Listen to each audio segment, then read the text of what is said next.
Joining this morning's talk on anxiety and stress. And I don't think we need to talk much about the COVID landscape, yeah. But what really is very even more scary is experts are projecting that post-COVID or parallel to COVID or post-COVID, there is another greater crisis looming in the horizon.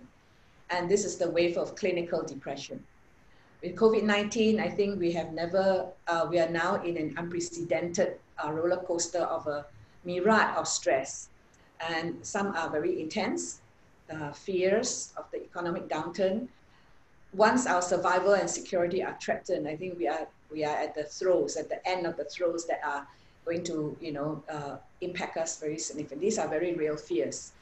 So I'm not sure how you are coping or to what degree or what kind of stress you are. Dawn just said she's pretty relaxed. I'm glad to hear that. And however, whatever we share here, I hope that you can also share with others, using the techniques to share with your friends who are caught up in this kind of, in these different scenarios that we are going to talk about. So, how come I cannot present? Siri? Yes. How come I cannot present?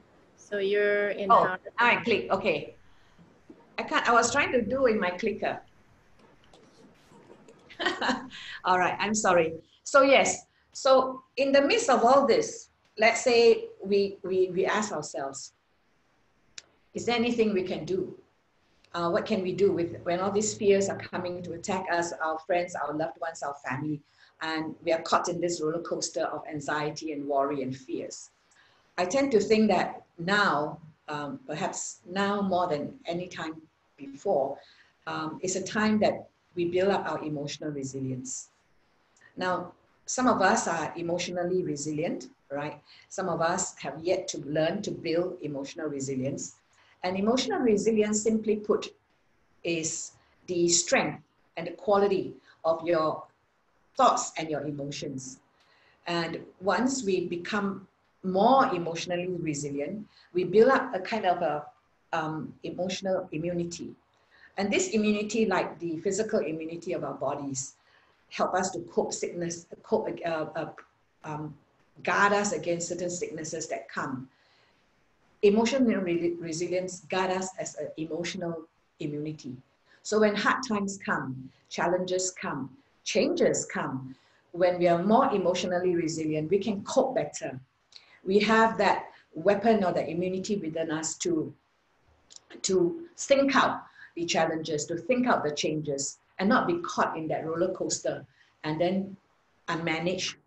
We allow negative emotions to rile us, to throw us, and cause us to be, pulled into the whirlwind of emotional pain.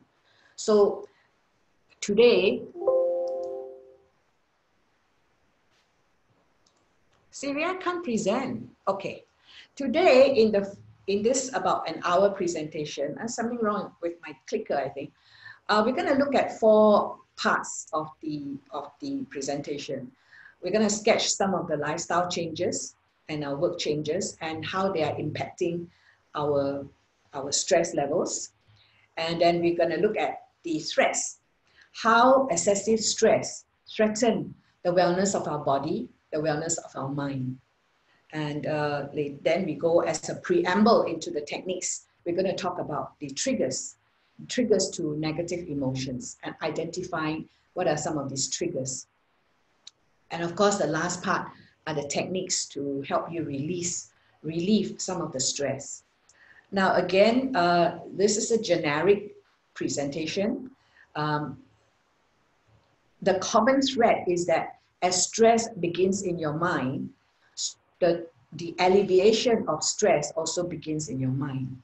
So when we talk about alleviating stress, it is a really a kind of a change in your mindset, in your thinking, in the way you think. We all have set patterns of thinking from when we were very young.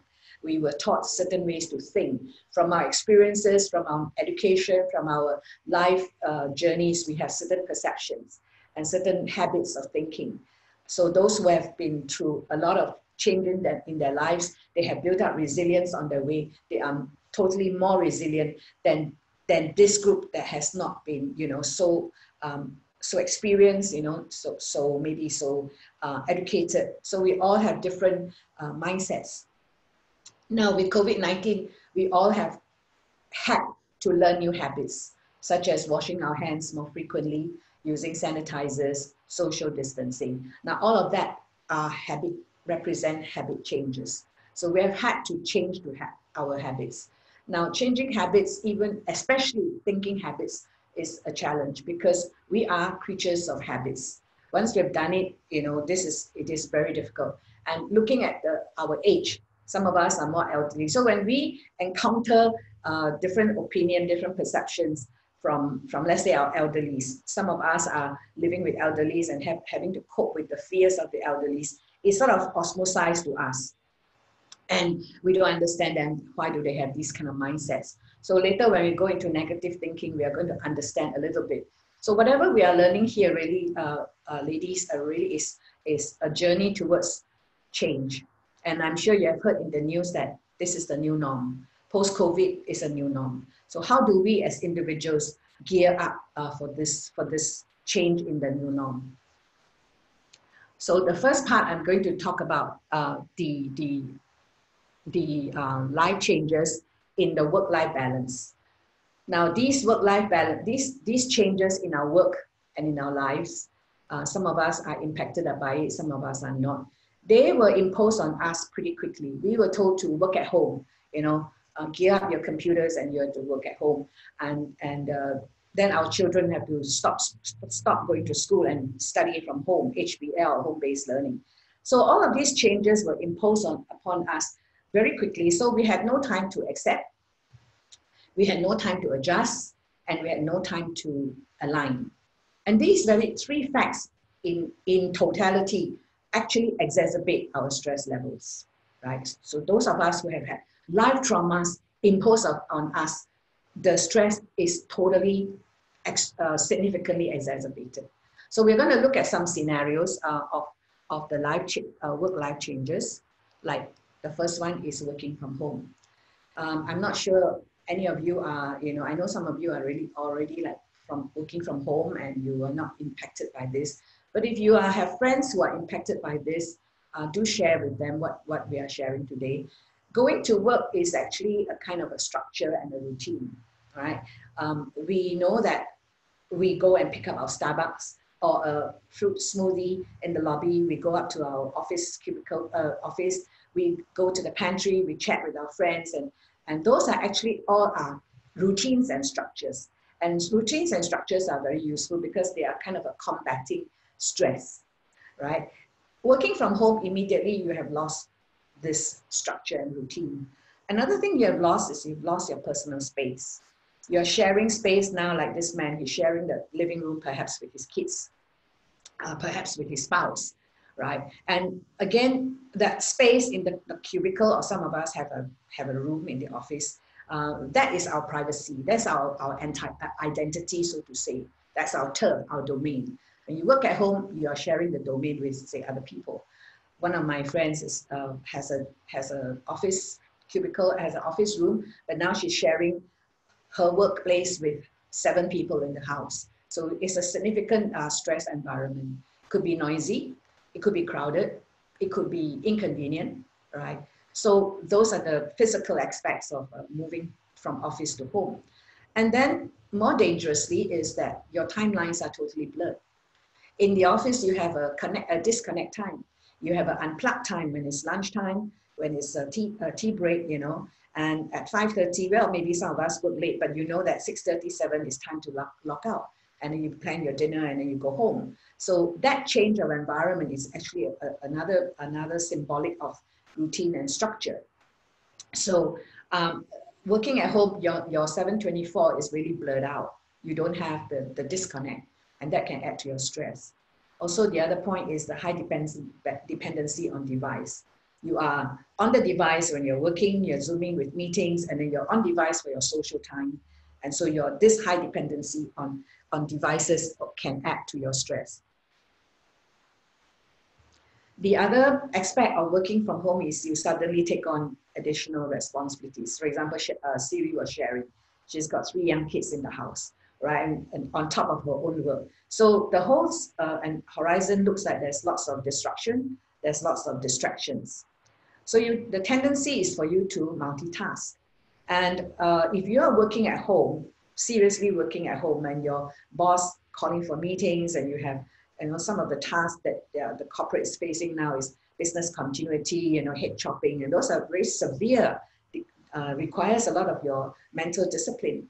But then you have these distractions coming along the way. You're playing mummy, you're playing a teammate, you're playing house mother, you're doing operations, you're doing logistics, and you tend to multitask. Now, multitask is really not what our brains are geared for. Our brain is geared for monotask. So anytime you tend to multitask, you tend to diminish your focus and your attention, and you will have this low productivity. And at the end of the day, when you assess your low productivity compared to your productivity and performance in the office, you may feel that, oh, I didn't do much today, rotten me, I'm lazy, I'm ineffective, and that can rub onto your stress. So added responsibilities definitely is one dimension in the change of the workplace that impact the stress levels. Working at home in isolation. Now, those of us who are living alone, just now Siri was sharing that some of the ladies are expats and they're living alone at home. We miss the community. We miss the camaraderie of our colleagues, right? Time to go lunch, time to, do shower. If we know Bangkok well, right? Lunch is never lunch without a little bit of retail therapy, right? So we miss all of that. And we also miss a kind of a identity issue, right? The sense of belonging that associates us to the workplace. And those of us who are, unfortunately, not right now, locked in our homes, we are asked to stay home. We can't go out except for, grocery visits and whatever is essential errands. This being alone in the home is curbing our freedom.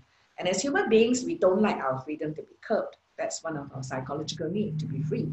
So you can suddenly become very sad. You can suddenly feel that, nobody cares about me. All right, during the week, you may have Zoom meetings with your friends, with your colleagues especially, and you have some interaction, although on a virtual platform. But in the weekends, everyone's busy and you are on your own. Then how do you cope?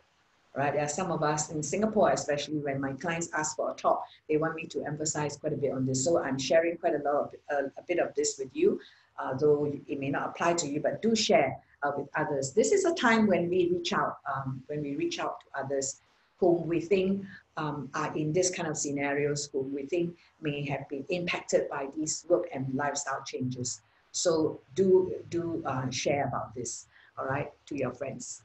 Now, before I go into this part, do we have any questions as to the work and lifestyle change? What have you guys been experiencing? Maybe we can share some here with this lifestyle change of added responsibility, the environmental. Anything to share? Yes. Anybody else want to share? Siri, how about yourself? Very challenged right now. Yeah, I find that it's very important to give myself some space to breathe, and structure definitely helps. I have a big whiteboard at home. This is the schedule, so everybody knows what everybody's supposed to be doing. Otherwise, it's always like coming to mommy, what do I do now? What's next? I don't need to be doing that every day, especially if the structure is pretty much routine, except for weekends. And weekends, we have a different structure. It's very important to separate that out and say, okay, this is the plan that we have, and that way I have time to also separate some time for myself. And actually, I think it's been really good to be more intentional about that, because usually before this whole COVID thing, it was just like, okay, let's just do this, kind of just going through the day. But now I've had to be intentional just to be sane, just to be able to get my own time in, whether reading, writing, gardening, things that I enjoy doing. Yeah. Mm-hmm. Yes, absolutely. We are going to have one of the techniques to relieve the stress is the self-care. And I think you're right, smack on track, Siri, well done on that. And having a whiteboard or schedule is wonderful. And I think families who have had this kind of a culture that the kids are adhering okay to a schedule, I think the culture has to be cultivated, right? So I encourage those of us who have young friends who are young parents. I think they can learn from this, that having structure is definitely one of the helping agents to a sane home, even in non-COVID days. So all right, thank you June and Siri for sharing. We are going to talk a little bit about stress and the impact of excessive stress in our mind and to our minds and our body. I think all of us are aware that stress is actually a good thing. If we are able to manage it, stress is an instinct that actually helps us preempt, plan, prepare, and also protect ourselves. However, it is the impact of excessive stress and how they affect the body and the mind. And yes, I always say it's a three-dimensional mind, body, and soul. So taking care, being aware of stress in our lives is paramount, because although we say that all right, the symptoms show up, right? If the symptoms show up and we do not manage them, we do not manage the negative emotions that come with the stress, because stress comes only when we have a cluster of variable degrees of anxieties, worries, fears, then stress comes. So when we do not manage these negative emotions, like nip it at the bud kind of thing, being even aware that they are red flag signals, they can compound, they can be compounded, and then they can spiral.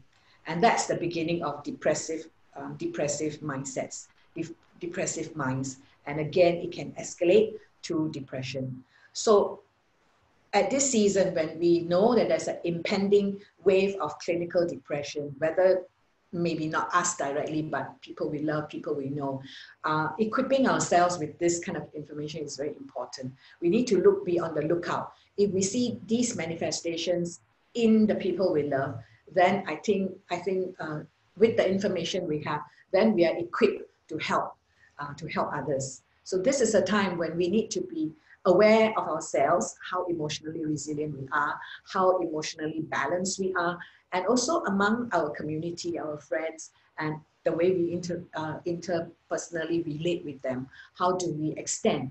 Because we know this is what is going on, right? So I think we know about the physical the symptoms that come up, like the headaches, the migraines, the fatigue, and insomnia is the biggie thing now, right? People are wearing too many hats, and especially those in the corporates. I'm not sure if any of us are impacted by that, or our loved ones are impacted by that.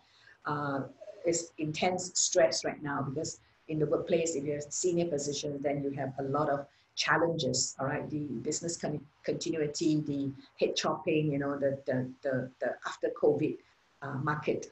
So insomnia is a big thing, all right? Fatigue, heart palpitation. Now, the thing is, I'm sure some of you already know, is the cortisol that is released when we are stressed, and too much of a cortisol in the body just erodes our immunity, the immunity, the inflammatory systems and all that. And then, problems come up, like muscle tension, headaches, migraines, stomach problems. So these are the stressors that are, attacking us in the body, and our body respond with the manifestations of these physical symptoms. And then, of course, in and of ourselves, and this only we know whether we are feeling those moods that I sort of put out a few of them. The overwhelmingness, wearing too many hats. If you don't plan, if you don't get cognitive, then you are in a stress mode. Then you can't think. You become overwhelmed. You become, the other part of it is I'm going to throw in the towel. I don't care. I become listless. I have no motivation. All right. So some of those that we see on the left-hand column are some of the moods that are coming out when there's too much stress in your life. The balance is skewed, so to say. And then the behaviors. This is a good barometer. Your behaviors represents a good barometer of your physical and your emotional balance. If you tend to be short-fused, like the mother that has too many kids and too crowded a place, and then she resort to a lot of angry, flamed out outbursts, yelling, blaming, that is a red flag, people. That's a red flag that is showing that, hey, your emotional tank is really running a bit low. So you need to address that. And how do you address that? Others of us, we may resort, and this is particularly dangerous for those of us who are living alone, because we have nobody to warn us that, hey, you're drinking too much coffee. Hey, you're taking too much chocolates, hey, you're snacking too much. So I think those are red flags that your body is craving for some kind of a substantiation, like substance abuse is the reliance on the temporary addressing your need for the adrenaline, addressing your need for a distraction, because you're feeling what you're feeling on the other column. So we overeat or we undereat. Some of us have suddenly no appetite when we are very stressed, just can't eat, and then your body reacts again. The last thing on the behavior is the social withdrawal. The other day when I had a corporate talk, one of the participants was telling me that he suddenly don't want to see anybody. He suddenly doesn't want to participate in the group chats and all of that. So he was manifesting social withdrawal, and that's one area of concern. Now be very, very aware of this, because sometimes we are not even aware of our own behaviors. Now, if your loved ones nearby says, honey, why are you so angry so often these days? Why are you yelling? There's no need to yell. So these are good red flags that comes out, especially people near you who recognize, who see these changes in your behaviors. So my encouragement to you is really take it as a total package.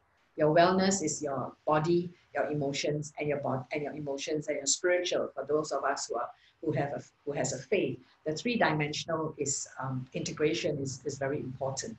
I see clients who are emotionally imbalanced, who are unhappy, who are dissatisfied with their lives. A lot of times because they did not address the emotional imbalance in their lives, because they didn't have the leadership, neither did they have the support to sort of help them along when they went into certain bouts of unhappiness. They went through a crisis, a split up with a boyfriend or a girlfriend, and they didn't address all of the emotions that came out from that challenge. So my encouragement is to those of you who have loved ones who are manifesting a lot of stress. I think we can extend by being sensitive to their behaviors, especially, and understanding actually what is going on inside of them for such behaviors that are not the norm in them, to be manifested.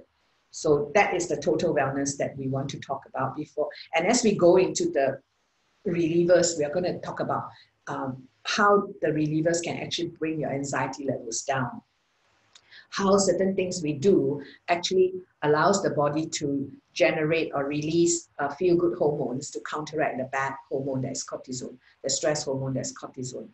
All right, so feeling good, like dopamine, oxytocin, these are good hormones that will balance, and your body can return to a balance. So later when we talk about self-care, series technique of doing intentional self-time, that is actually a very, very good therapy that we all can do with sometimes, all right? So there we have talked about the manifestation of how excessive stress impacts our body, and then it goes to the emotions, and then it manifests in the behaviors. And we are going to, as a preamble, this is a preamble to the stress relievers, yeah? And I tend to think that, I believe that all stress is triggered, all right? All emotions are triggered. And let me talk on a happy note first, on happy triggers. Say, for example, you are caught in a big job of, and your head is buried in work, either at home or in the office, and you are just so stressed, okay? Now somebody came into your office with a birthday cake. It's your birthday, with candles and singing you a happy birthday song. Immediately your mind is, your feel-good hormone, your love hormone comes out. They hug you. When they hug you, that's oxytocin. That's a feel-good hormone. And your stress, when you were doing all that work and the cortisol is like going haywire and full blast, you know, stress is balanced out. Wow, you know, they remembered my birthday. Oh, it's a chocolate cheesecake, my favorite, you know, and it's so sweet of them to come in and sing me a song. Now that's a trigger to a happy emotion. On the same note, our negative emotions do have triggers as well. And my take is that as we learn to identify our personal triggers, right, it is a first and important step to learning to manage these stresses that come. Now, you have heard of the phrase, don't push my buttons, yeah? And pushing button, everybody, all 6, 7 of us today here, all of us have different buttons. We have different things push us, right? Some of us could be, wow, something somebody said doesn't fall too nicely in our ears, you know, and somebody did, you know, like my kid throwing a tantrum is a trigger. So these are things that another person, maybe your kid is throwing a tantrum, there's no need to trigger. You know, we look at it differently. So we're looking at ends later on about negative thoughts. We're going to look more into it. So let me just identify a few very apparent triggers in the age of COVID-19 that we are already stressed, we are already anxiety is there, but when we encounter these episodes, when we encounter these triggers, our stress levels can be exacerbated. And I'm going to talk about the COVID-19 information overload.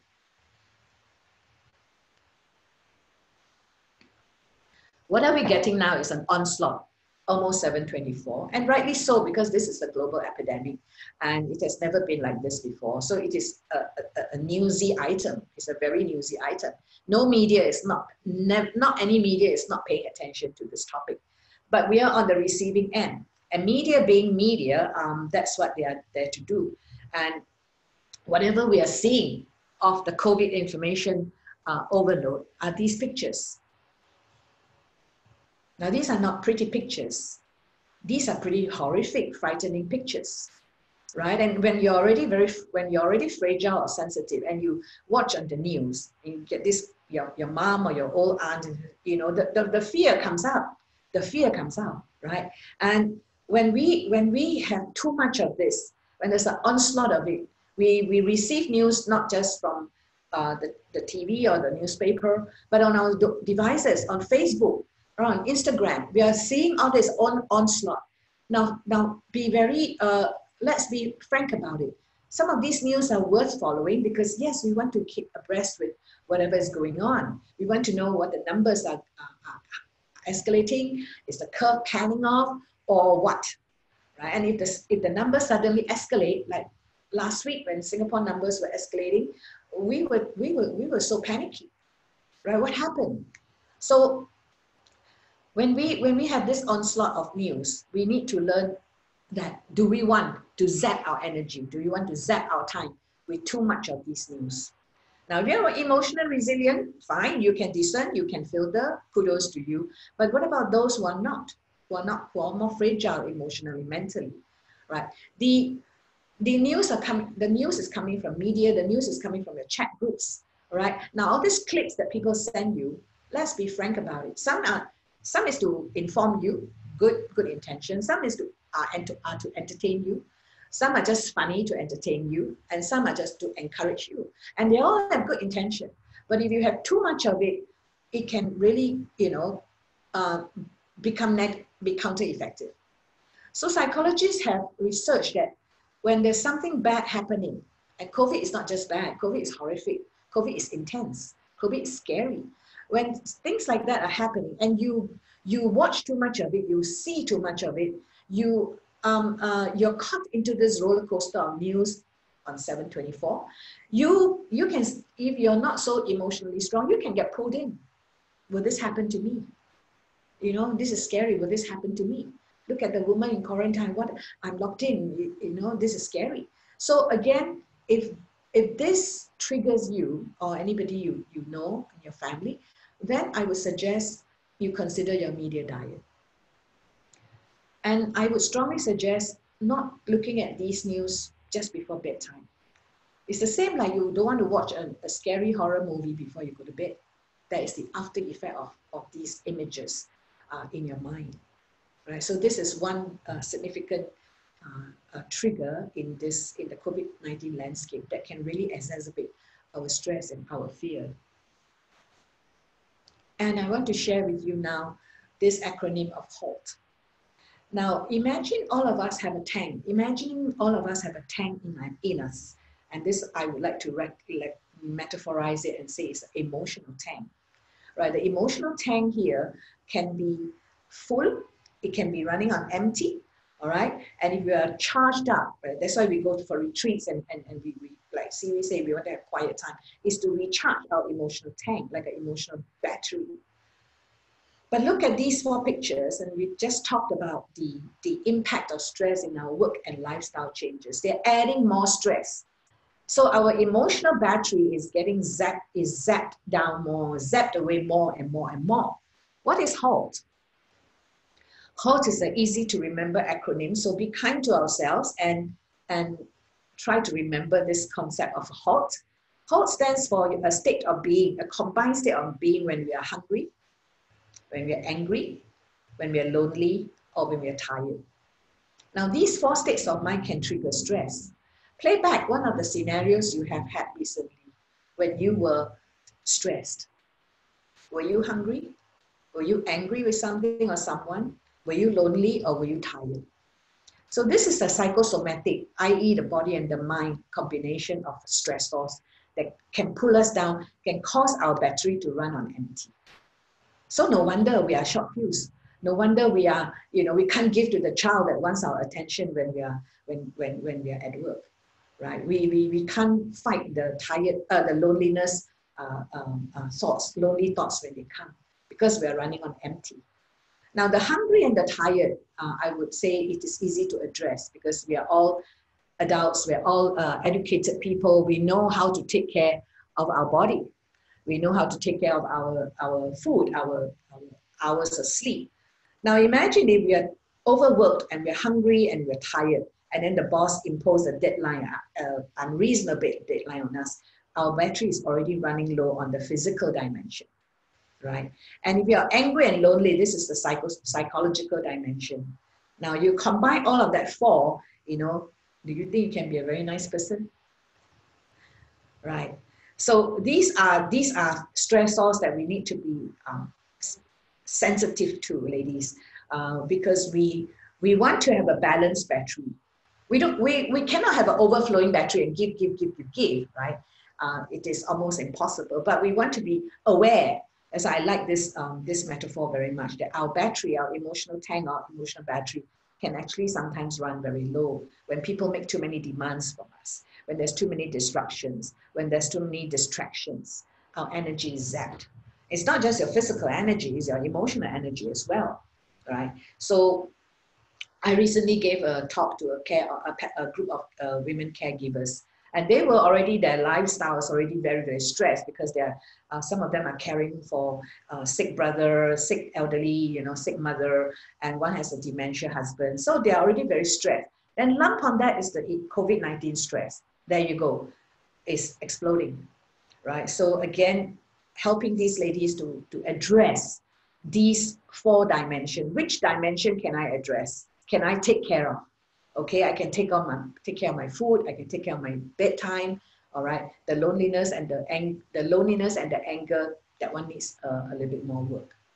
So I have shared with you two big clusters of stress trigger.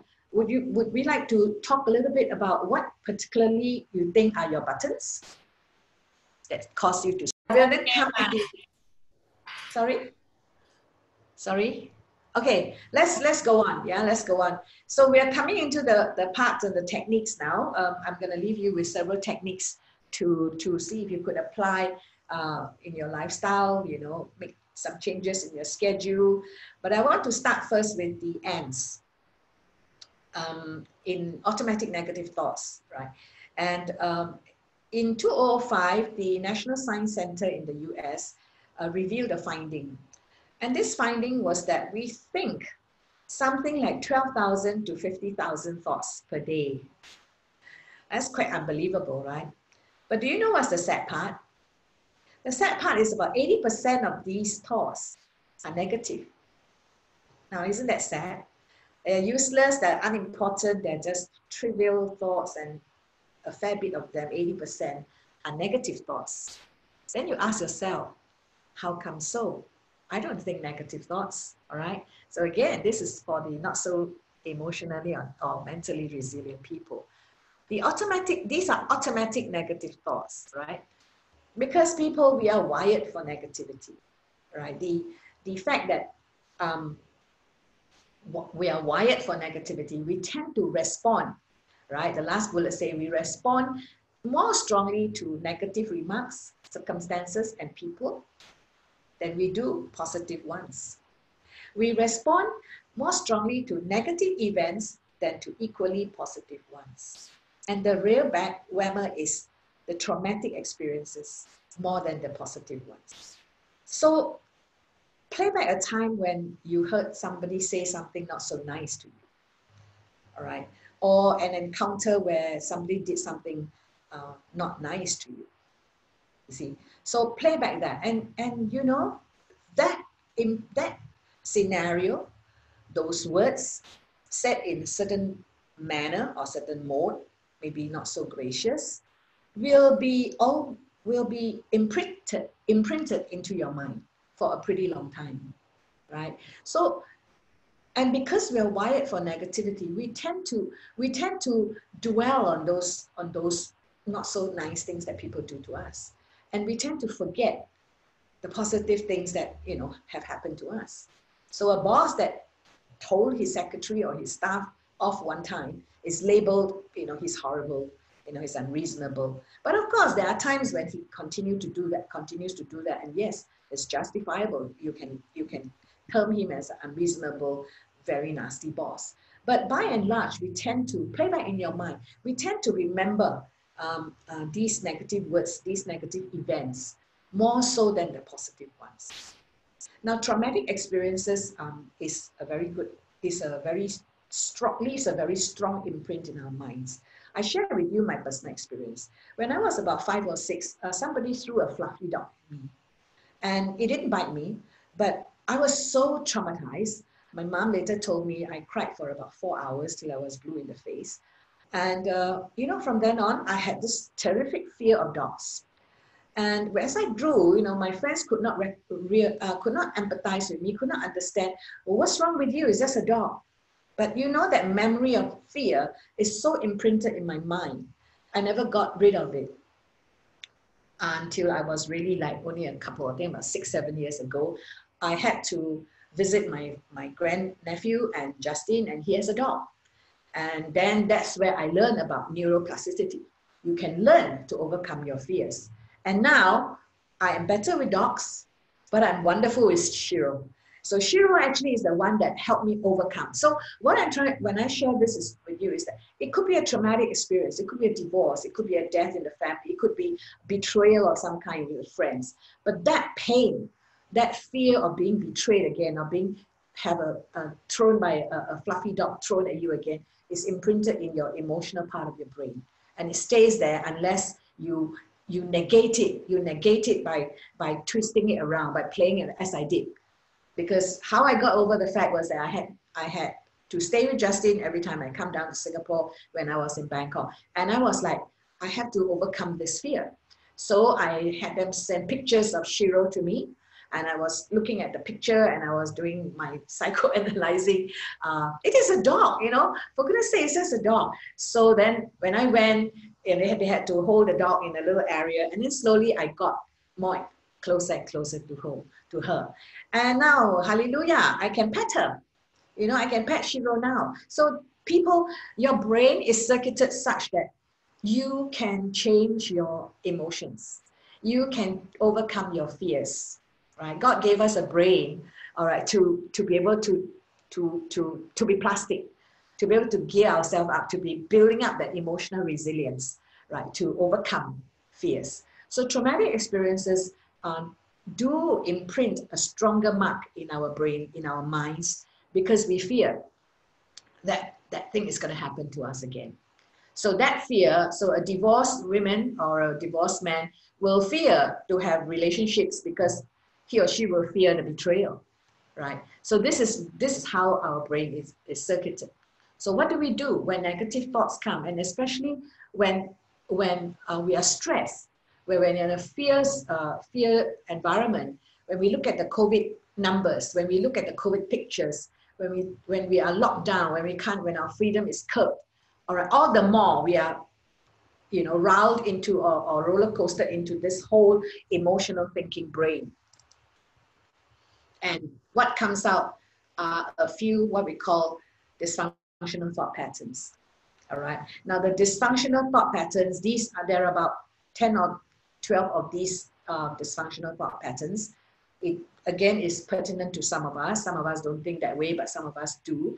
And I pulled out just a couple that are relating more to COVID-19. And the big one is the what if, right? So there are many fears that border on what if. What if I lose my job? What if my husband lose the job? You know, and then it goes on. How am I going to pay for the school fees? How am I going to pay the rent? How am I going to pay my bills? How am I going to? So from what if, it actually dominoes to so many other what I'm gonna do. Because that what if thought is spiraled by fear, because you just heard from the news that in Bangkok or in Singapore, they're gonna cut off, like, I don't know, hundreds and thousands of jobs. You've got that news in your sensory. All of this thing that's happening is coming to us in our sensory, and from the sensory, what we hear, what we see, it goes to our emotional brain. It's not a thinking brain, it's just an emotional brain. So the thought of what if, all right? Or the thought of, if I'm losing my job, I'm at this age, I'm not going to be good enough, I'm not going to be able to compete with the young ones, you know, I'm not tech savvy, I'm not good enough, and it's just here. Or you have another dysfunctional thought like, hey, you know, no vaccine has been found in 4 months, and they're never going to find a vaccine, and this will never go away, and I'll never travel again. You know, these are all dysfunctional thoughts. I'll never see my grandchild again because he lives overseas and I can't go to visit him. So yeah, these are all the emotional negativity that's riling up in your emotional part of the brain. And the last one is, I cannot control my emotions. So you actually can. So what if you have this, what if, and it stays there, I'm not good enough, you will never go away. These are all emotional thinking. And if it's your thoughts are in the emotional thinking part of your brain, you are not transiting to thinking. So if you transit the thought by, you know, flipping your thoughts from the emotional thinking to your rational brain, your prefrontal cortex here, then you are going to rationalize about it. Take, for example, the very, very real fear, all right? Nobody can deny that job loss is a real fear. It's not a sensationalized fear. It's not an irrational fear. It's a very real fear. So you get the fear here, and then you say, okay, then what if? Then we respond with, so what? Not so what, like arrogantly, so what if I lose my job? So what, meaning you go into your rational thinking mind. Hey, maybe let me do my budget. Let me look at how much savings I can have, how much this savings will tide me. What are the essentials that I must maintain in my budget? What are the non-essentials that I can sift away? All right, what can I, you know, how can I change? Maybe I don't eat out so much, maybe I cook more at home. So you are actually in that frame of mind, you are thinking, you are planning, you are strategizing. But if you let that what if thought just dwell in your head, it continues, it escalates, it compounds, then it can go out of proportion. This is what we are talking about, people. When fears come, when anxieties come, when worries come, we need to transcend that and go from our emotional feeling brain to our thinking brain.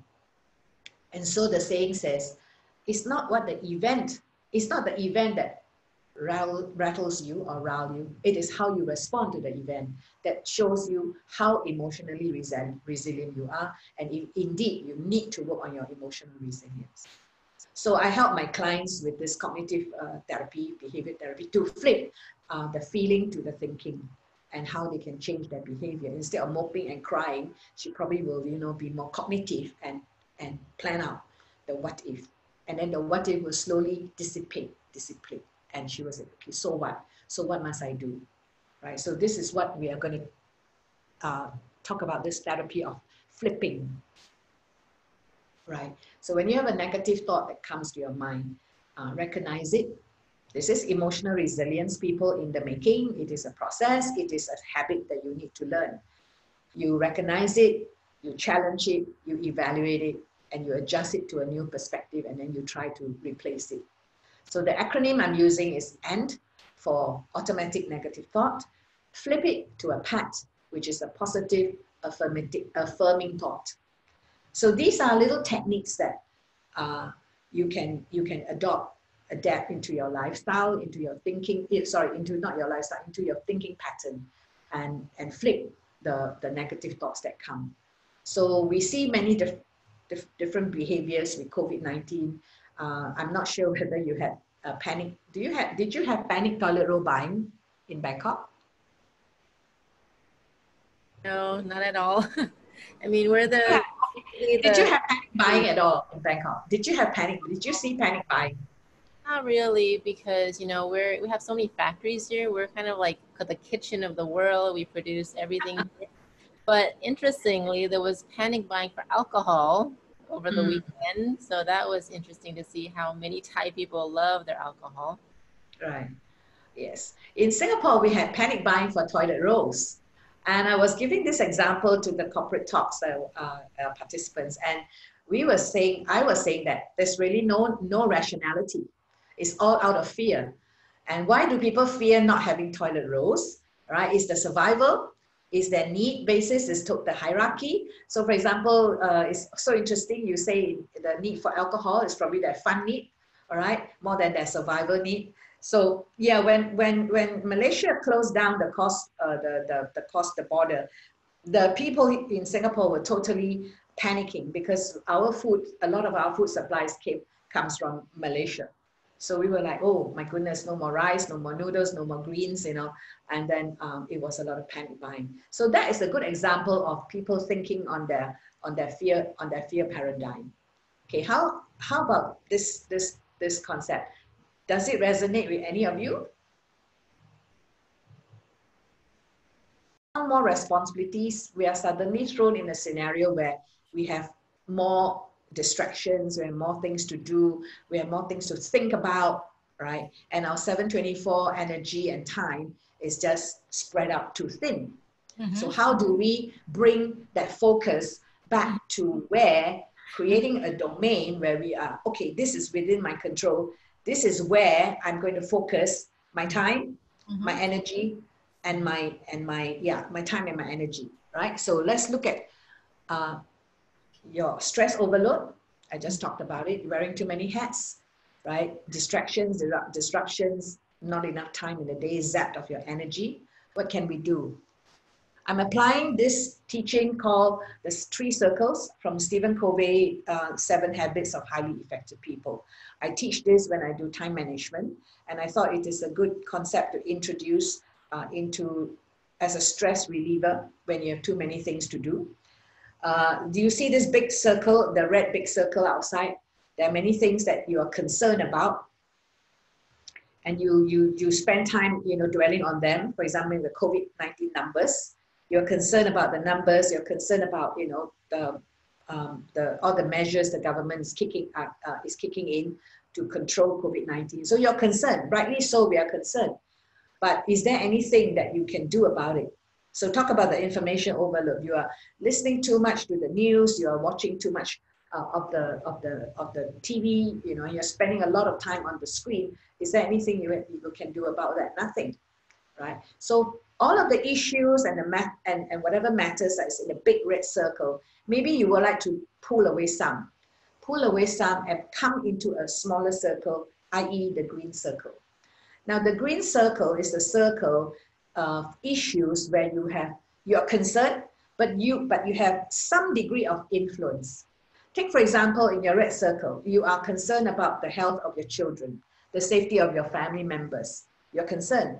You can pull this into your green circle. Why? Because in this area of concern for your family well-being, you have influence. I'm just using this as an example. It's very close to COVID-19.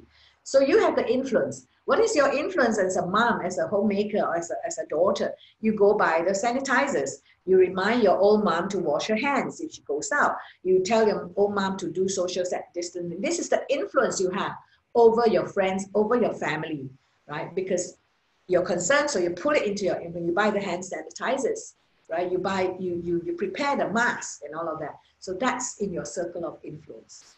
But a lot of the things in our circle of influence are also not in our control. Say your own mom says, oh, I don't need to wash my hands so much and I don't need to stay at home too much, but you cannot control the old mom. The other day I was just walking to the bus stop and the old lady was telling me that her children are trying to control her because the children don't want her to go out. So she's very upset, right? Can the children control her to stay home? They cannot. So that issue can only stay in the children's circle of influence. But look at your circle of control. What are the things that you have the power of choice over? I'm going to be concerned about the numbers, but I'm going to throw it out of the green circle because I cannot even influence it. Can I put it in my blue circle? I can even control it, so I'm going to throw. So the media time and all that, you throw them out of the window. Then you have more time to spend in your smaller circle, i.e. the circle of choice, the circle of control. And here is where you want to concentrate, all right, your physical and your mental energy. And what happens? When you have focus, when you're prioritizing, you can actualize calm. Then you tell me, how do I do this? Like Siri, she has a board of, time schedules and all that. So again, these are some of the second technique I want to share with you is when you have too much on your plate, you need to start to creatively select, filter, and focus on what you really can do something about and not have, running around like a mad cow. Then you dissipate your energy, you waste your time. At the end of the day, you're zapped and you're tired and you didn't get much things done. So this is a practical thing that you need to have some time to plan it, right? You need to have some time to review it and to evaluate it. All right, quality communicating. How many of you have put aside time to communicate with your family now that you're all homebound? Especially, I don't know about the Bangkok context, but at least the Singapore context. And when we're able to talk about it, all right, when we allow talking and sharing, it is actually distressing. Like just now what Hei Young shared, all right, when she talked it over with a friend, her own stress sort of start to reduce. So you talking about it also shows that you care, right? You care, and body language, how you talk. Look at this mom looking eyeball to eyeball with the kid, with her daughter. So if you are doing this fine, or with your spouse, or if some of you just living with your spouse, I think have some time where you can evaluate the day, the change in the plans of the house, in the environment, the space sharing in the house, the noise levels in the house. If you have kids, maybe you need to talk about it, all right, in this maybe after dinner chat. And during your after dinner chat, you can actually plan projects for what you want to do. Now, weekdays are fine because you have your Zoom meetings, you have your things to do, and the kids have home learning. But it's the weekends. What do you do when you can't go out to the shopping mall or to the picnic or to the Tangjangwat, to the province for seafood, or you can't do all that. So what do you do when you're cooped up in the house? So this is the time when you actually debrief, allow a debrief among your family members. All right. Now, I'm not sure how many of us are in this group, how many of us are combating isolation, stress? Anybody? Anybody just staying at home alone? Siri, do you? Yeah. And I put up some information here that isolation, social isolation and loneliness can actually lead to many other breakdowns in our body, right? And it's actually as harmful as taking 15 cigarettes a day. Hey, Young, you see that? So you came through, and well done, praise God, So this is how severe social isolation and loneliness can be. And this is actually nothing to do with the COVID-19. But with the COVID-19, this is exacerbated, right? In Singapore, for example, we're seeing a lot of old people totally depressed because they're socially isolated. They have no family, they have no friends. Their friends, meeting in the food court and all, they can't go no more. So they are really, this is a very strong stressor for these people. So to the expats who are living in Bangkok alone and have no family, and they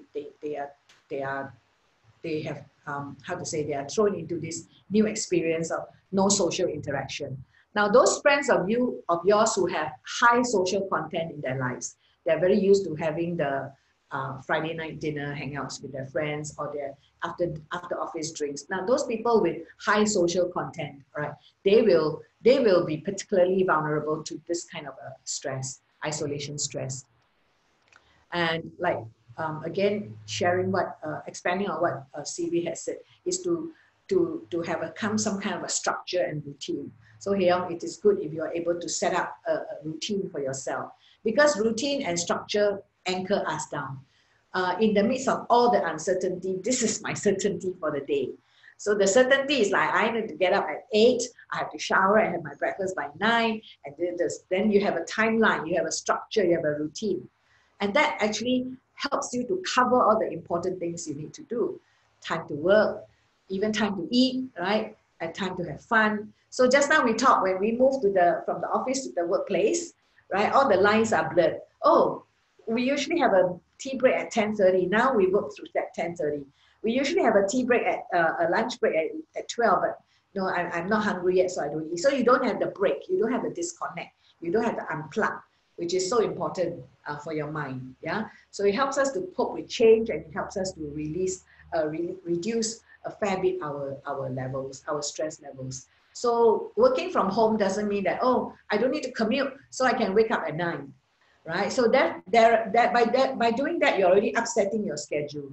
You're upsetting yourself. Then you say, okay, it doesn't matter because I have nothing to do, so I can do the report, that since I have nothing to do, I'll do my work at 8 o'clock in the night, or 9 o'clock, or 10 o'clock. So you don't have a cutoff time when it's actually time for your body to rest, right? And when you're too embroiled in a certain activity, you forget that you have to go run. You forget that you have to, you would like to call Siri, or you like to call June, or you like to call Dawn. So this is the time when we need to do the social connect. And for those of us, I'm not sure, like Heong, when you were alone, did you do a lot of phone calls? It is so important. It's so important for us to, and please share this with friends of yours who are really, living in isolation. They need this, right? And the way we communicate is 55% is by our body, right? By you're seeing me now. I see you eyeball to eyeball, although virtually. And the tone of the voice is about 38%, and the words is only 7%. So next time you want to send an encouraging, you want to encourage or touch or connect with some, I would say a WhatsApp message is not as effective as a WhatsApp video call or a Zoom call, right? A Zoom call even better. You can, can do activities, and you can look at each other's homes and all of that. So understand that quality communicating is really face to face, all right? Because then we can see each other's body. That's 55%. So when we are interrelating like that via Zoom, yes, you can see me, I can see you, but we cannot interact very well, because that 55% is almost all gone. Yeah. And so it's only through the tone of my voice, through some of my body language, I try to gesticulate as I train, that then you can connect with me, that, oh, Eunice is, trying to explain this point. But otherwise, if we are talking over this on the phone, without the slides, without the Zoom thingy, we will not have that kind of effective communication. So if you know of someone who needs help, who is alone, reach out, video call, reach out and connect. So number one is definitely the structure. I highly recommend that. For myself, I also live alone, and I'm pretty stay home, because I really, have no one to connect with, and short of friends. So I do structure my calls. I structure my touch base or connect calls, right? And then do things. Like June just now, she discovered her new interest in cooking, right? How about clearing up your wardrobe? This is especially for those who are living alone, and during the weekends, right? Go for a walk, and learn a new skill. There's so many out there, right? Dawn was just sharing, well, so many out there that they are inviting us to do freebie Zoom activities. You can't do virtual, or you can't do reality, so just do virtual for the time being. At least you are engaged. And when you are engaged, you're engaging your mind and your body, and then that creates that balance. And then that helps you to build up your emotional resilience. Now, this lady is clearing her wardrobe. This lady is going for a walk. This lady is cooking something. They keep moping. They can be moping and they can crawl and watch Korean drama for like 4 to 6 hours. They can do that. But that's not healthy because you are not physically engaged. Now, when you're physically engaged, like walking or adjusting your drawers and packing your clothes, you are exercising. You are doing the active part of therapy. And that is generating your endorphins, right, Siri? When you exercise, you know the endorphins are released, and that's a feel-good. That's a feel-good hormone, right, that counteracts the cortisol. So these are some activities, right? And yes, connect with people, right? Do a WhatsApp call. Just now I said, do Zoom parties.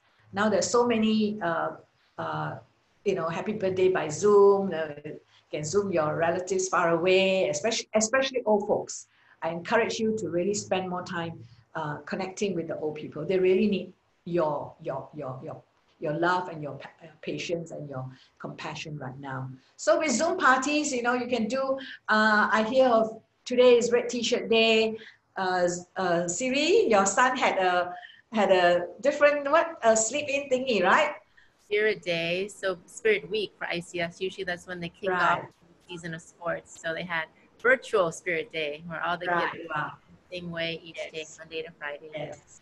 Wonderful. You can bring your favorite cocktail drink Zoom party. I think you also can have a jokes party right now. Jokes are very good, huh? But this period when you're all stressed, laughter is a very good, it's really good medicine. So if you're watching Korean drama too much, or YouTubing too much, or checking the clips too much, it's not interactive. It is to some degree easy because you don't need to organize. Chemihan, you just on the link and then you're watching. But I think the interaction is important. We talk about the quality communication as communicating as a stress reliever. And those of us who have this kind of Zoom parties, or we do workouts together, I think those are very therapeutic. And again, I address the people who are living alone to encourage. And if you know someone who is living alone in isolation and has this kind of stressors, proactively suggest to them that, hey, I learned about this. How about we do something together? Give that support, all right? Give that support. And mood charts and mood apps, these are also good as a therapy for you to, very easily. And it's very therapeutic because you use colors. For myself, my clients, I always like to suggest the mood charts because you do coloring, do colors with colors and physically you chart it. But of course, to the younger people now is using the mood apps. So this is good because it helps you trace, oh, what was a good day? All right, a good day. Yesterday was a real nice day. It was an amazing day. It was pink. What happened? What happened on that day? And last week I had a very bad day. All right, like a low day, like a gray day. And what happened? So then you can actually internalize and do self-therapy. Like Heong, you can actually talk to yourself and say, hey, ทำไมวันนั้นไม่ดีเลยและทำไมวันนี้ดี Then you can know that what were the components on a good day that you can use more of. And what are the components of a gray day that you want to throw out the window? You see, so this is a good monitoring. I use that a lot in my coaching and counseling because then it helps my clients to understand what makes a good day for them and what makes a bad day for them. So if you live alone, you've got lots of time over the weekend, you can actually do this mood charting and mood app. We talk about affirmation. We talk about just now about flipping the ant to a pat. Do you still recall that? Flipping a automatic negative thought to a positive affirming thought, right?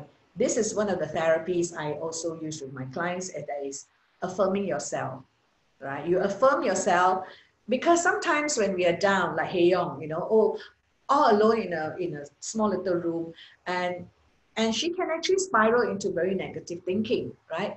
แล้วฉันจะมีประโยชน์เหรอแล้วทำไม why this happened to me? All the negative thoughts come to you and you forget, right? Remember we talked about we tend to forget the positive things while we dwell too much on the negative things. Yes, we pray. Very good. We pray and ask the Holy Spirit to help us and affirm us and lift us up. Wonderful. Add this on as a therapeutic for your mental stimulation, that remind yourself, you know, put all the stickers. You came through this before, you will come through this again. And you put these stickers where you can see them over your laptop, on your refrigerator, on your bathroom mirror. So all the time you're affirming. This is part of self-talk. When you've got nobody to talk to, you've got to talk to yourself. You've got to talk to your brain that, you know, and you have to encourage. Because when you're in isolation and people are busy with their families, nobody's going to come and say, hey, you know, shall I help you? Oh, that's fine. But if you don't have, then you need to start affirming yourself. Because we don't want to forget the positive qualities that we have, the positive experiences that we have. Positive qualities coming from positive experiences. That we have the resilience. Sometimes we forget. So it is good to remind yourself. Either that, you do the post-its, or you journalize, right? You journalize. Now, the other thing is the give thanks bar, the give thanks jar. You can say, oh, this is so Farang, this is so American. No, I think a lot of times when we are down, when we are stressed, when we are in fear, or when we are doubtful, we lose confidence, we forget all the good things that we have. Now, in the midst of COVID, all that is bad, there must be something that is good, all right?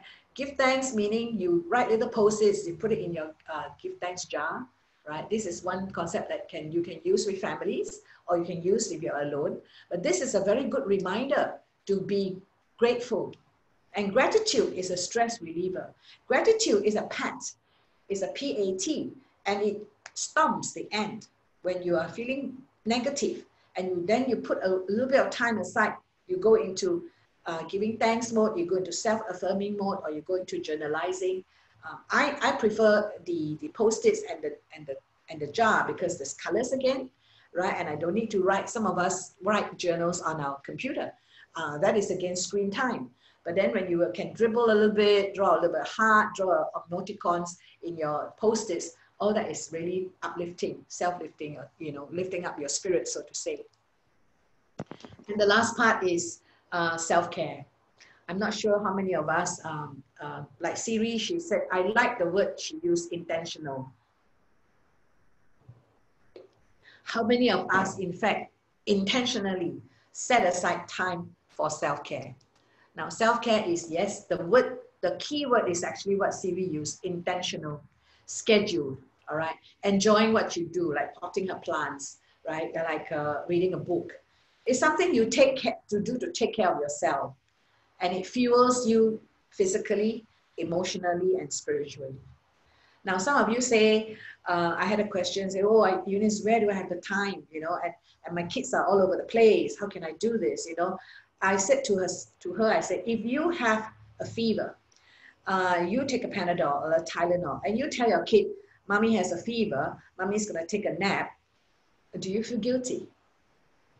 Apparently not, right? But why do you feel guilty? And that's because you have a fever, you have a headache, and you need that rest. Your body recovers after the Tylenol and the rest. That's your body. But what about your mind? So when you take half an hour off, an hour off to be by yourself, why do you need to feel guilty? Because that is the time when you massage your emotionals. When you massage your emotional, when you feel back your emotionals, right? And at that quiet time you're enjoying, that's your time, right? You may love your spouse very much, but I would suggest you do this on your own. And you reflect, right? You reflect the day, you evaluate the day, you reflect your thoughts, you think through what was good for you, what was not so good for you, right? So it's again in line with your routine. I just put up some fun things that we girls like to do, doing our nails, you know, having a little facial on our own, and just relax, just internalize, give praise, sing, you know, but it's your time.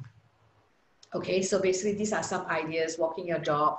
Now, if you have a pet at home, I think that's great because that's a stress reliever.